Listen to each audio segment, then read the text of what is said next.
Lo que vamos a ver a continuación es un ejemplito sencillo de cómo funciona este perceptrón simple, este modelo de neurona que vimos en la parte anterior. Vamos a suponer que el perceptrón simple tiene solamente dos entradas. Entonces vamos a hacer este gráfico simplificado donde tenemos una entrada x1, una entrada x2.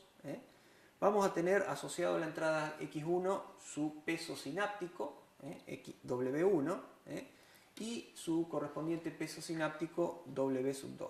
Acá está la sumatoria que teníamos antes, que es la suma ponderada de esas dos entradas con esos dos pesos, y acá está graficada nuevamente de forma separada la función no lineal, la función de activación, que si se llega a cierto umbral se dispara, la neurona da una salida, y si no, la neurona queda en reposo o polarizada. Llevándolo al caso concreto de solamente dos entradas, esa sumatoria que teníamos adentro del cuerpo de la neurona, ahora es simplemente W1 por X1 más W2 por X2. Nada más que tenemos dos entradas, así que la sumatoria tiene en principio nada más que dos términos.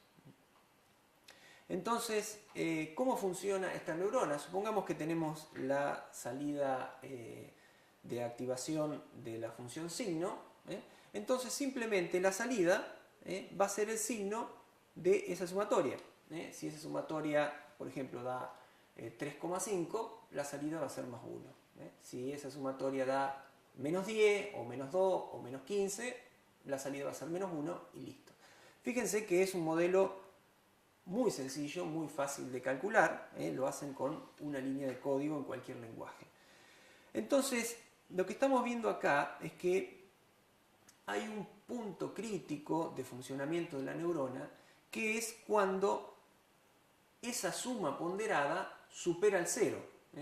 A partir de superar el 0, esa suma ponderada, la neurona pasa a otro estado y nos está diciendo algo con la salida. Por ejemplo, en el ejemplo que dábamos de quemarse, cuando la neurona se activa y da 1, bueno, se activará el músculo correspondiente y nos hará sacar la mano. Un ejemplo un poco más complejo podría ser que nosotros estemos viendo la imagen de alguien conocido. Entonces, cuando la neurona se activa, quiere decir que reconocimos a esa persona y la pudimos identificar. La entrada, obviamente acá en este caso muy simplificado, tendría 2 píxeles de esa imagen. Entonces, esto lo podemos representar de la siguiente manera. Podemos hacer un plano en donde tenemos dos ejes, donde en uno de sus ejes representamos la entrada 1, en el otro eje representamos la entrada 2, y como habíamos dicho, nos interesa saber esa zona muy especial, que es la zona en donde la suma ponderada da 0. La suma ponderada da 0 quiere decir que un poquito más grande que sea la entrada, ya la neurona se estimula, da 1, y un poquito más chica que eso, ya la neurona queda en menos 1, queda sin estimularse. Fíjense que esta ecuación que tenemos acá es la ecuación de una recta, donde podemos poner despejando x2 en función de x1. Esa recta pasaría por el origen y tendría como pendiente lo que tenemos acá, menos W1 sobre W2. Dependiendo de lo que valgan ese W1 y W2, esta recta podrá tomar diferentes posiciones, más empinada, menos empinada, y en particular siempre pasando por el origen, al menos como lo planteamos hasta ahora, ¿no? Hay que pensar que en esta recta nosotros lo que tenemos como interesante es que en toda una zona de este plano, en todo lo que dé de la recta hacia uno de estos semiplanos que se forman, la neurona va a dar un comportamiento, y en toda esta zona, para cualquier valor de x1 y x2 que esté en esta otra zona, la neurona va a dar otro comportamiento.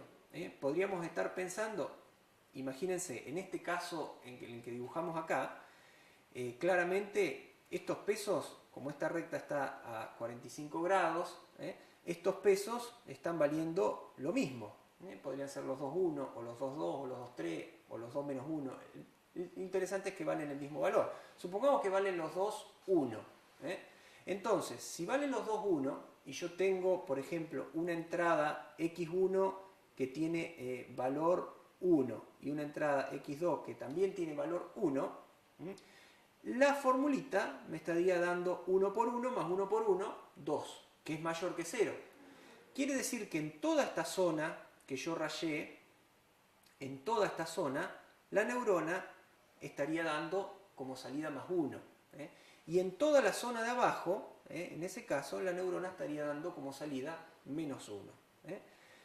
Entonces nosotros estamos seccionando en regiones en donde la neurona está tomando una decisión en un sentido o en el otro sentido.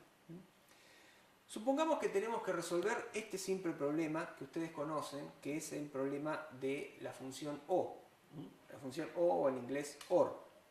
Nosotros sabemos que cuando la función O le damos verdadero, verdadero, vamos a suponer que verdadero es más 1 y más 1, entonces la función O da como salida verdadero. Cuando nosotros les damos un verdadero y un falso, con uno de los dos que sea verdadero también da verdadero, o sea que acá también sale más 1. Cuando le damos el primero falso y el segundo verdadero, también da verdadero. Y solo en el caso en que le demos los dos falsos, o sea los 2 menos 1, la salida es menos 1, o sea falso. Este es el problema OR, un problema lógico muy elemental, y nosotros esperaríamos que la neurona sea capaz de resolverlo. ¿En dónde habría que poner esa recta? ¿Se acuerdan que la recta estaba definida por W1 y W2, los valores de los pesos sinápticos, para resolver este problema? Si la ponemos ahí, tendríamos que toda esta zona, la zona de arriba de la recta, da más 1 y toda la de abajo da menos 1. Pero fíjense que estaría dando menos 1 en esta situación donde nosotros sabemos que tenemos que dar más 1 como salida. Si nosotros pusiéramos la recta en esta posición, ahora sí estaríamos clasificando bien esta salida, este valor, pero estaría dando menos 1 en este. Entonces, ¿cuál sería la solución? Siempre estamos dejando alguno afuera. Realmente lo que tendríamos que poder hacer es poner la recta en un lugar fuera del origen, o sea, que no pase por el origen, porque cualquier recta que pase por el origen no va a poder resolver este problema, un problema tan elemental como el OR. Entonces la solución es agregar este valor, que ustedes ya habrán reconocido como el que llamábamos umbral, que habíamos metido adentro de la ecuación. Ese valor lo que nos va a permitir es mover la recta hacia abajo, tener una ordenada al origen, en este caso va a ser un valor negativo. Entonces, de esta manera hemos podido solucionar el problema de que todo lo que esté arriba de la recta dé más 1, y efectivamente el único caso en que va a dar menos 1 es en el que entren valores negativos tanto en x1 como en x2. Fíjense, para resaltar en esta parte, la importancia de ese peso W sub 0, o lo que era equivalente el umbral. Eso también lo van a encontrar en la bibliografía como bias o sesgo. Y es muy importante que cada neurona, cuando armemos una red neuronal, tenga ese sesgo, porque si no, fíjense que un problema tan elemental como el OR no podría solucionarlo una neurona. Acá hemos demostrado que con ese sesgo es posible solucionar el problema de OR. Ahora podemos dibujar cómo nos quedó esa red neuronal. ¿Se acuerdan que habíamos puesto estos dos pesos sinápticos iguales? Podría ser un valor 1, podrían tener valor 2, no cambia la pendiente de la recta, que estaban a menos 45 grados. Teníamos las dos entradas, fíjense que acá directamente ya la cuenta está hecha con los pesos sinápticos multiplicados. Y acá, como habíamos dicho, la entrada x sub 0 era siempre menos 1. Acá está el valor w sub 0 que le agregamos. Así que nos quedó conformada esta simple neuronita que resuelve el problema del OR. Pero surge una pregunta interesante ahora. ¿No habíamos dicho que las neuronas o las redes neuronales en general tenían que poder aprender solas? Acá lo que nosotros estuvimos haciendo fue poner nosotros mismos los valores de los pesos sinápticos, pero la idea es que yo le muestre ejemplos y esos pesos sinápticos se calculen solos. Bueno, en la próxima parte vamos a ver cómo hacer para que una neurona aprenda sola.